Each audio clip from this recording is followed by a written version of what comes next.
Bharatiya Janata party से VD से क्यों केस कराती? उनके खिलाफ से prevention of money laundering act में क्यों केस होता? मनी लॉन्ड्रिंग एक्ट में बेल मिलना लगभग असंभव।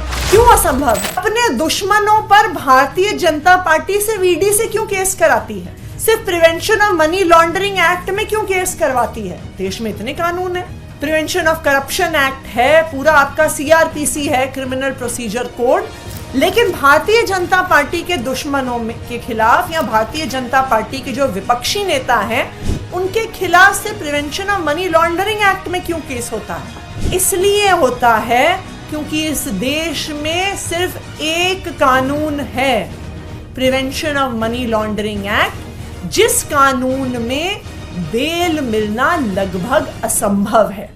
क्यों असंभव है? क्योंकि prevention of money laundering act तब बना था जब भारत ने international conventions against counter terrorism और नारकोटिक्स को साइन किया था।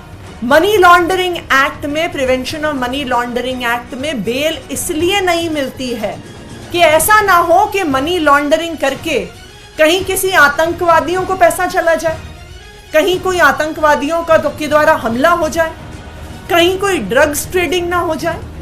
इसलिए इतना सख्त कानून बना था टेररिज्म को रोकने के लिए और ड्रग ट्रेड को रोकने के लिए। इसलिए पीएमएलए में, prevention of money laundering act में बेल मिलना लगभग असंभव है। लेकिन आज ईडी पीएमएलए को ड्रग्स की तस्करी के लिए नहीं इस्तेमाल कर रही है, आतंकवादियों के खिलाफ नहीं इस्तेमाल कर रही है, सिर्फ और सिर्फ अपने विपक्षी नेताओं के खिलाफ इस्तेमाल कर रही है कि एक बारी केस हो जाए तो उनको बेल नहीं मिलेगी और फिर भारतीय जनता पार्टी के प्रवक्ता टीवी पे आके कह सकते हैं कि देखा, इनको तो कोर्ट से भी बेल नहीं मिल रही है।